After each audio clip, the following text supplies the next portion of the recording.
¿Qué tal, doctores? ¿Cómo están? Muy buen día. Vamos a ver un tema desarrollado para lo que es la Escuela de Medicina del Campus Universitario Siglo XXI por parte de la materia de geriatría de su amigo Armando Iniestra Morales. Vamos a ver el tema de prevención y detección oportuna de los pacientes. Aquí es importante que deben de considerar que un paciente como tal debemos de ser objetivos en su atención, pero debemos de conocer su entorno en tanto a la aplicación de algunas terapéuticas, en la aplicación de algunas medidas que le van a funcionar dentro de la vida diaria del paciente como tal.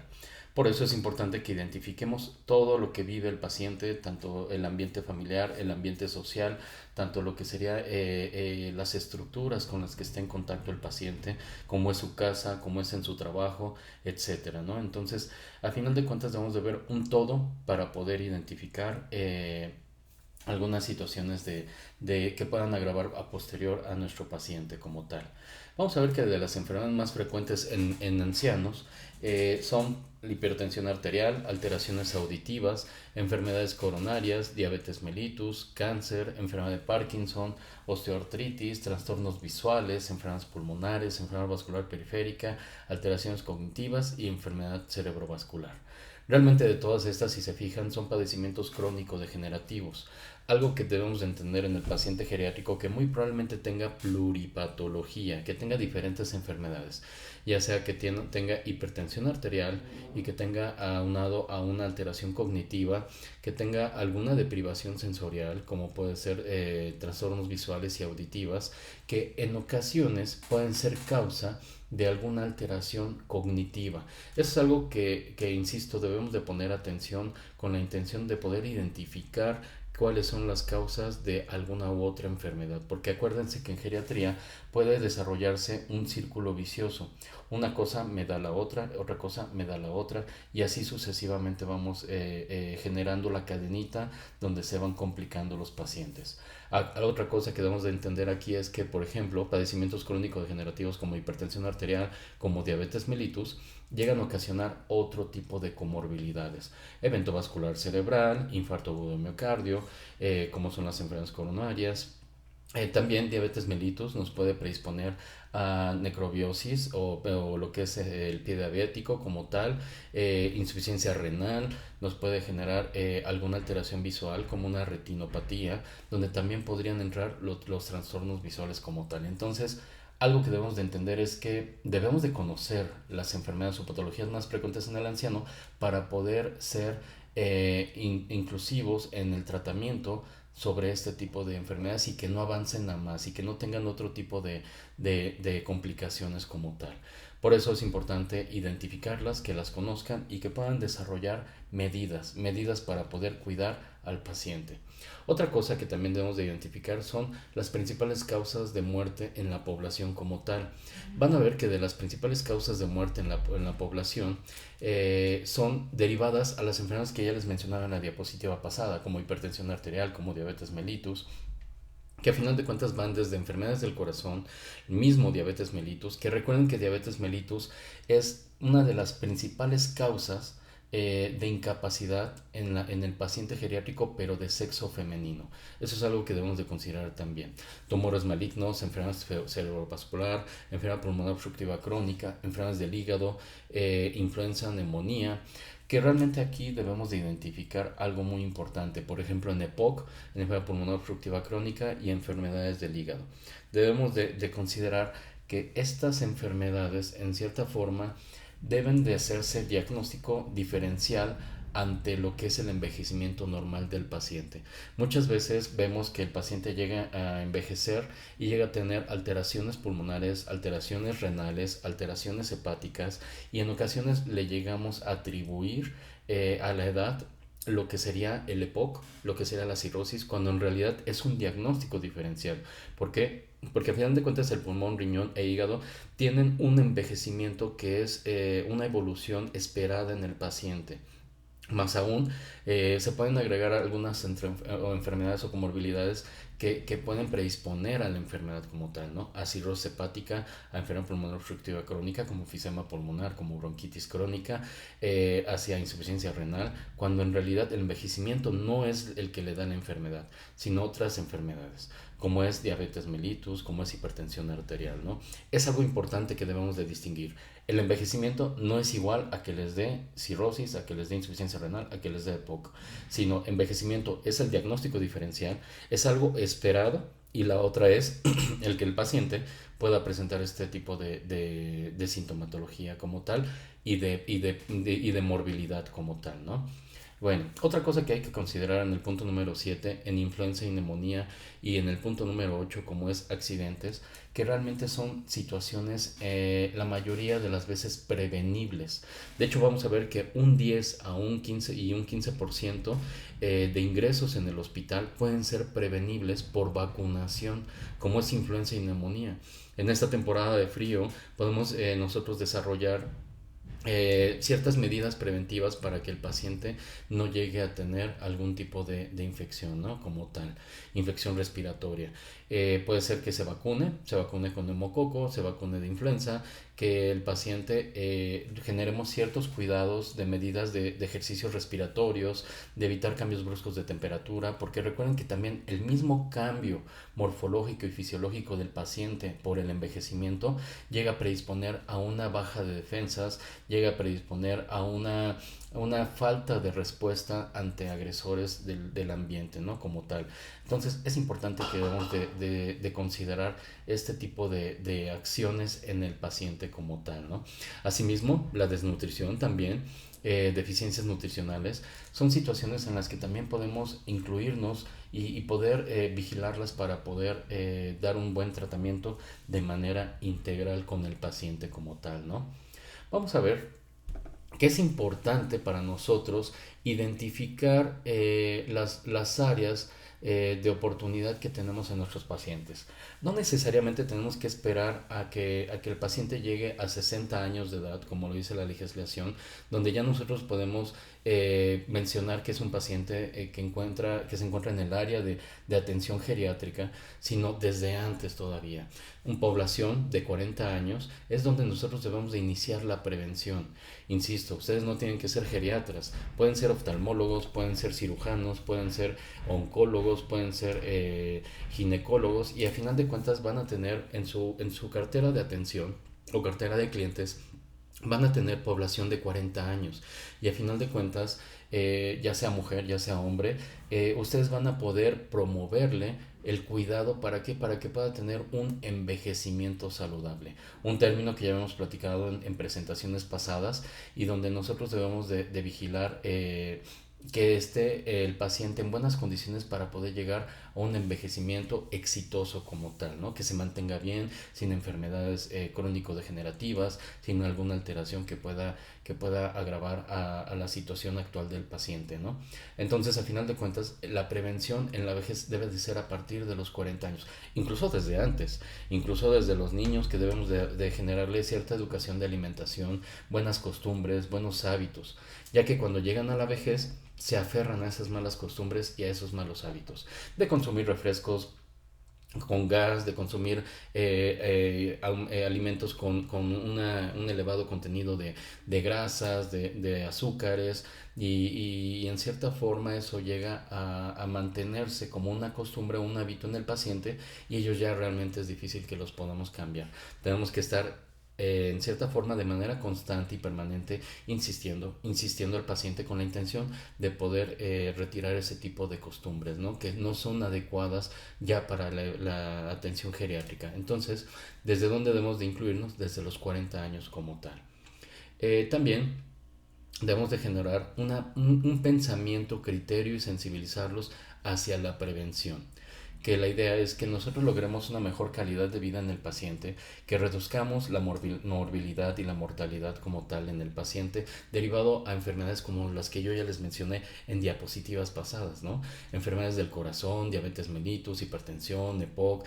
A final de cuentas, todas estas enfermedades, si empezamos desde una edad adecuada, podemos reducirlas y podemos evitar que lleguen a un envejecimiento que no sea exitoso como tal, ¿no? Dentro de las principales causas que ya vimos de mortalidad en 65 años, la mayoría pueden ser tratables, prevenibles y evitar su complicación como tal, ¿no? Entonces debemos de tener mucho cuidado, ser un poco insistentes en el cuidado del paciente como tal, ¿no? Bueno, dentro de las principales patologías quirúrgicas, nosotros tenemos lo que son las oclusiones intestinales, colecistitis y tumores colorectales. ¿Por qué es importante que nosotros vigilemos estas patologías? Porque a final de cuentas nosotros debemos de tener un enfoque cuando nos llega un paciente con un probable o una molestia abdominal o un probable oclusión o algo así, pensar inmediatamente este tipo de situaciones. ¿Para qué? Para que en cierta forma seamos preventivos e intuitivos de acuerdo a la evolución del paciente como tal, ¿no? De la evolución que tiene dentro de su patología. Algo muy importante, que seguramente ya lo vimos o ya lo vieron en salud pública, es la prevención. La prevención puede ser primaria, puede ser secundaria y terciaria. La prevención primaria es educación, promoción y protección específica como tal hacia el paciente, ¿no? No necesariamente tiene que empezar a los 60 años, insisto, puede ser desde los 40, desde los 30 años el que nosotros empecemos a darle este tipo digamos que de situación preventiva al paciente, ¿no? Como tal, para que lleguen a un buen envejecimiento, para que lleguen a un envejecimiento saludable como tal, o generen su envejecimiento saludable y tengan ya a los 60 años un envejecimiento exitoso como tal. También tenemos lo que sería la prevención secundaria, donde ya se desarrolla detección, diagnóstico, una limitación del daño y un tratamiento precoz. A veces va de la mano lo que es la prevención primaria con la secundaria, donde tenemos que, si ya tenemos al paciente de 60 años que ya tiene en cierta forma algunos factores morbosos que puedan afectar al paciente en que puedan generarle una morbilidad, como hipertensión, bueno, tenemos que identificar y ser un poco preventivos y tratarlo. Si el paciente tiene obesidad, bajarlo de peso. Si el paciente fuma, tratar de que deje de fumar, o intentar y insistir que deje de fumar. Si el paciente tiene alguna alteración de lípidos, de grasas, etcétera, a final de cuentas tenemos que incluirnos ahí en ese tratamiento. ¿Para qué? Para que no llegue a hipertensión, para que no llegue a diabetes mellitus, etcétera, ¿no? De ahí pasamos a lo que sería la prevención terciaria, donde ya entra lo que es la rehabilitación y la reintegración del paciente a lo que sería el ejercicio de la práctica médica dentro del cuidado ya posterior a la enfermedad, ¿no? Por ejemplo, un paciente que tuvo hipertensión arterial y que de hipertensión arterial tuvo un evento vascular cerebral y que tuvo una isquemia en el cerebro y que ya no le permite tener su movilidad como antes la tenía, ¿no? Que le dio una hemiplegia, que le dio alguna situación que ya no le permite reincorporarse a sus actividades diarias. Entonces ahí es donde entra la rehabilitación y la reintegración. Reintegración a sus actividades, reintegración a la familia, reintegración hacia lo que son las actividades y situaciones de ocio que vive normalmente el paciente, ¿no? ¿Para qué? Para que pueda entretenerse, para que pueda estar más tranquilo y pueda tener o evitar situaciones de alguna alteración o afectación psicoafectiva, que es algo también importante que debemos de cuidar. Un paciente que tiene disminución en su autonomía, en su autovalía, pues puede predisponer hacia una depresión, ¿no? Y también que se reintegre a su situación laboral, que se reintegre a su situación social, ¿no? Con la intención de que pueda sentirse útil, sentirse incluido todavía cuando realmente pueda hacerlo, ¿no? Bueno, para eso existe un documento muy importante que es la Cartilla Nacional de Salud. Es un documento que es secundario a una política política pública en salud donde se aterriza el cuidado o la vigilancia del cuidado del paciente anciano, ¿no? Donde vigilan lo que es la alimentación correcta, la actividad física, la salud bucal, la salud sexual como tal, el envejecimiento saludable, el aspecto higiénico postural, a final de cuentas, que es muy importante para mantener la actividad y evitar la inmovilidad en el paciente, prevención y tratamiento de adicciones y la violencia familiar. En ocasiones, simplemente revisando este tipo de actividades, vamos a poder vigilar un entorno correcto y amplio de nuestro paciente como tal, ¿no? Aquí debemos de generar también cuidado en la misma cartilla sobre lo que es la prevención de accidentes. Realmente sabemos que un accidente pues a veces no avisa, ¿no? Y realmente es de manera incidental, ¿no? Como tal. Pero lo importante es que debemos de evitar ciertas condiciones que llegan a promover ese accidente, ¿no? Como es el que tenga un tapetito al lado de la cama, el que tenga el apagador de la luz un poco retirado y tenga el paciente le cueste trabajo ver el apagador, etcétera, ¿no? Entonces sí podemos prevenirlo, ¿no?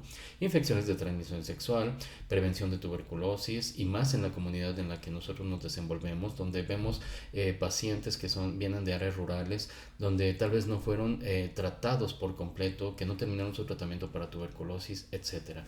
Prevención de cáncer, cáncer cervicuterino, cáncer mamario. Ustedes saben que hay cierta resistencia a veces para que se hagan Papa Nicolau, para que se hagan una exploración mamaria y debemos de ser insistentes en la atención de eso. Enfermedad prostática, cáncer de próstata, sobrepeso, obesidad, diabetes mellitus, de acuerdo a la dieta que nosotros vivimos, ¿no? En nuestro entorno como tal. Y la idea es que nosotros busquemos estas medidas de cuidado hacia el paciente, ¿no? Importante, la vacunación.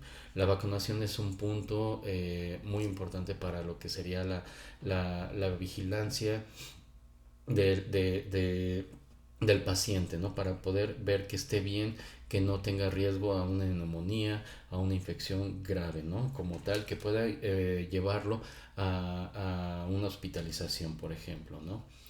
Algo muy importante también es la alimentación en el anciano. Importante, ¿por qué? Porque a final de cuentas nosotros ya vimos desde los cambios morfológicos y fisiológicos que el paciente llega a tener cierta deprivación sensorial.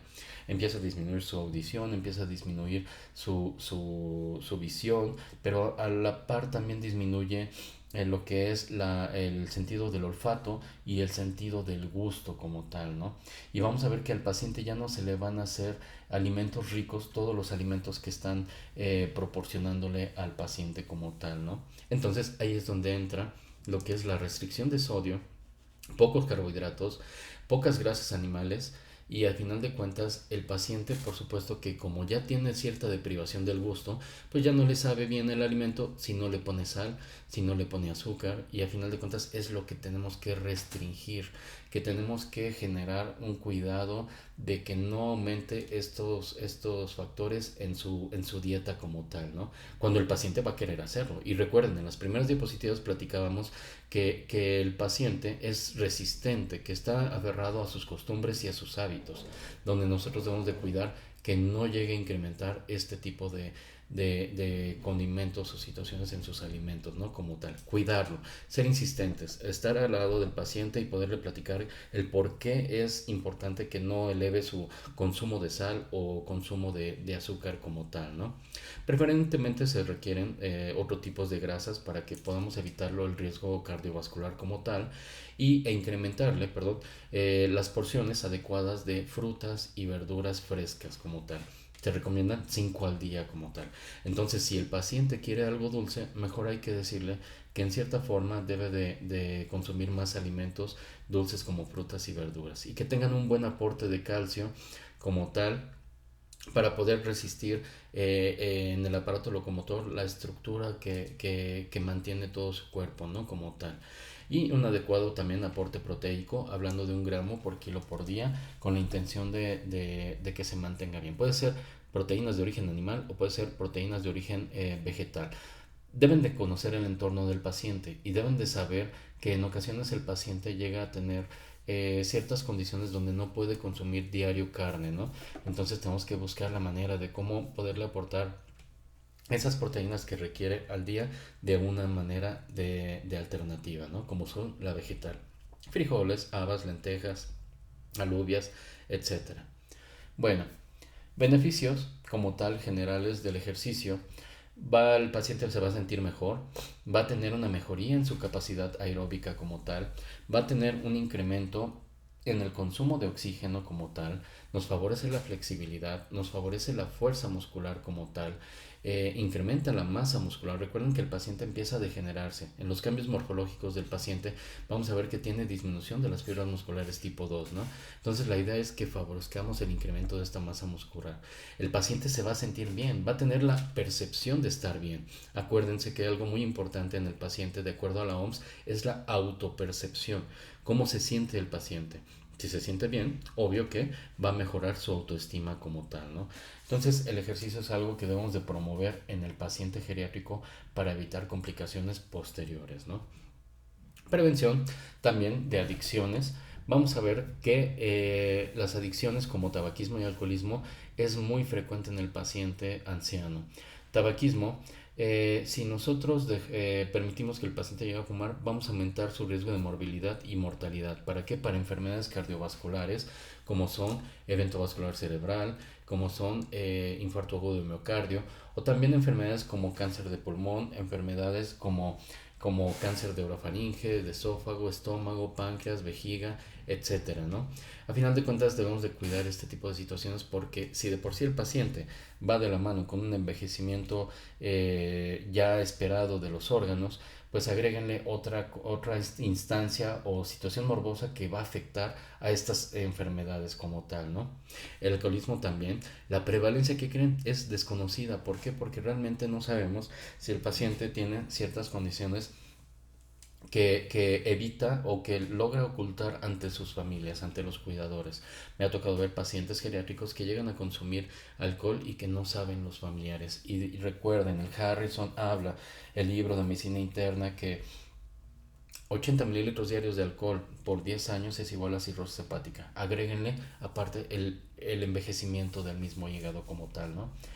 El alcoholismo también se asocia a caídas, accidentes automovilísticos, accidentes en casa, cambios del estado mental. El paciente se vuelve más ansioso, puede tener situaciones esquizotípicas, puede tener también enfermedades gástricas, desnutrición. ¿Por qué? Porque suple los alimentos por el alcohol, ya que el alcohol le está dando ciertas calorías para mantenerse activo, pero son calorías que no le van a servir de nada, ¿no? Calorías vacías que realmente no le van a aportar algo nutrimental como tal, ¿no? También prevención de accidentes, caídas. Aquí es importante que consideren el entorno, que conozcan el entorno del paciente, que vean en dónde se desarrolla a nivel familiar, a nivel social, laboral, las situaciones que puedan promover una caída, ya sea orgánicas también, no solamente estructurales del entorno del paciente, sino también orgánicas que pueda el paciente tener alguna deprivación sensorial, que no escuche bien, que no vea bien, que no pueda tener una resistencia muscular, una buena resistencia locomotora y que a final de cuentas pueda presentar una caída. Automovilístico también puede ser, para lo cual debemos de evaluar bien al paciente. Obvio, dejarlo manejar sí, si es que puede y tiene las condiciones orgánicas, psicológicas y físicas para poder desarrollarlo, pero sí los tenemos que identificar que estén bien como tal. Prevención de cáncer también, ser insistentes en la población en la que nos desarrollamos nosotros como médicos. Vamos a ver que hay mucho paciente que trabajó en campo, trabajó bajo el sol y puede tener riesgo hacia cáncer de piel, por ejemplo. También pacientes que realmente ya son resistentes y que no cuidan o no tienen una sensibilización hacia la prevención, hacia la búsqueda o tamizaje, ¿no? Como tal. Estamos hablando de cáncer cervicuterino, de cáncer de mama principalmente y de cáncer de próstata, donde los pacientes no se llegan específicamente a revisar sobre este tipo de situaciones y que tengan una detección oportuna como tal, ¿no? También debemos de hacer prevención quirúrgica, donde debemos de vigilar el riesgo quirúrgico. No solamente es hacer la evaluación cardiovascular del paciente, sino también es hacer la evaluación integral como tal del entorno del paciente. Nosotros hacemos evaluaciones preoperatorias donde vigilamos el riesgo cardiovascular como tal. Pero lo importante es que el geriatra debe de hacer una valoración perioperatoria o alrededor de la cirugía, ya sea antes y después de la cirugía, con la intención de identificar situaciones familiares, situaciones sociales, situaciones ambientales que puedan afectar al paciente también. Eso entraría dentro de lo que es la prevención quirúrgica como tal. Ahora, la cirugía, el operar a un paciente no depende de la edad, no depende de cuántos años tiene el paciente, sino depende del estado general de salud de nuestros pacientes, ¿sale? Lo importante es que nosotros relacionemos y veamos que el procedimiento que le vamos a realizar al paciente sea para incrementar la calidad de vida del mismo y poderlo mejorar. Obvio, vamos a evaluar el riesgo-beneficio, el estado general de salud del paciente ante lo que sería la calidad de vida, ¿no? Si vamos a ver que saliendo de la cirugía le va a ir mucho mejor, pues por supuesto que le vamos a dar mayor peso a la decisión quirúrgica como tal, ¿no? El paciente anciano, con una cirugía programada, nosotros debemos de identificar en cierta forma que la cirugía programada está a favor de nosotros, con la intención de nosotros poder sacar adelante a nuestro paciente y que podamos evitar algunas comorbilidades que puedan afectar posterior o durante la cirugía como tal. Debemos de vigilar factores de predicción, debemos de vigilar algunos factores que puedan afectar a mi paciente a futuro como tal, ¿no? La idea es que ustedes lleguen a considerar que el paciente puede tener algunas comorbilidades secundarias a las morbilidades que tiene en este momento. Hipertensión, que nos pueda dar un infarto de miocardio, que nos pueda dar una tromboembolia pulmonar por inmovilidad, que nos pueda dar una situación de por ejemplo, de un evento vascular cerebral también, etcétera, ¿no? Y donde nosotros debemos de vigilar esas comorbilidades y hacer acciones preventivas y hacer también tratamientos oportunos. Si el paciente vemos que tiene hipertensión arterial y que tiene datos de insuficiencia venosa profunda y que en el preoperatorio o perioperatorio pueda presentar alguna complicación secundaria a esa trombosis venosa profunda, como puede ser una tromboembolia pulmonar, pues hay que dar tratamiento, por ejemplo, en cierta forma, en tanto a cuidados para evitar las factores trombóticos, ¿no? Medias de compresión, movilidad, tener hidratado al paciente para evitar este tipo de situaciones, ¿no? Ser oportunos como tal, enfermedades que sepamos que puedan caer en el paciente como tal. También dar el tratamiento sistemático, donde nosotros incluyamos padecimientos crónicos degenerativos, padecimientos articulares, padecimientos locomotores, padecimientos infecciosos, etcétera, ¿no? Que podamos ser integrales en el tratamiento del paciente, mejorar sus condiciones de la calidad de vida y así evitamos la mortalidad como tal de nuestro paciente. Algo muy importante es que ustedes deben de considerar que existen factores de riesgo en el paciente para todo, para caídas, para infecciones, para algunas comorbilidades como en cierta forma van a predisponer hacia otras como tal, ¿no? Como es una deprivación sensorial, como es una desnutrición, etcétera, ¿no? Bueno, vamos a ver que se han identificado cerca de 400 factores de riesgo para caídas, imagínense, es muchos factores de riesgo, como son debilidad, donde entra lo que es la sarcopenia, la disminución muscular, alteraciones de la marcha, que el paciente pueda tener alguna afectación de articulaciones, principalmente de rodilla y tobillos, limitación de la movilidad, donde incluso a veces nosotros llegamos a contribuir a esa limitación. Dejamos que el paciente siga en cama, dejamos que el paciente siga en sillón y que al final de cuentas lo vemos cómodo y no lo movemos, cuando realmente deberíamos de moverlo más todavía, donde debemos de generar una movilidad y ser insistentes para que evitemos el abatimiento como tal. Déficit visual que se puede corregir también con colocación de lentes, un deterioro cognitivo como tal también, que a veces el deterioro cognitivo se debe a algunas otras morbilidades o situaciones de comorbilidad que llegan a afectar al paciente, como es hipertensión arterial, como es una deprivación sensorial, falta de audición, falta de la visión, nos pueden llevar a un trastorno cognitivo, una depresión nos puede llegar a un trastorno cognitivo también, ¿no? Entonces vale la pena que lo identifiquemos. ¿Por qué? Porque si no tenemos riesgo a tener cierta dependencia funcional. Y recuerden, en geriatría algo muy importante que debemos de identificar en el paciente es el que el paciente llegue a tener autonomía y autovalía como tal. Entonces, si se fijan, hay muchos factores de riesgo, 400 los menciona la guía de práctica clínica, entonces vale la pena que le pongamos atención a esta diapositiva, ¿no? Como tal. También, ¿y por qué me enfoco mucho en caída? Porque son factores de riesgo que llegan a generar desacondicionamiento al paciente. Llegamos a tener cierta disminución de la autonomía y llega a generar una dependencia del paciente. ¿Por qué? Porque pueden tener fractura de caderas, porque pueden tener ya un miedo a seguir caminando por miedo a caerse nuevamente, y donde nosotros debemos de recondicionarlo funcionalmente y psicológicamente para que se reestructure a lo que es la atención social como tal, que nosotros podamos ayudarle, que nosotros podamos integrarlo y que el mismo paciente se integre con nosotros para mantener una vida social como tal. Bueno, pues deseo les haya gustado este video. Es la idea de poder darles un parámetro de todo lo que podemos vigilar en un paciente de manera preventiva. Muchas gracias.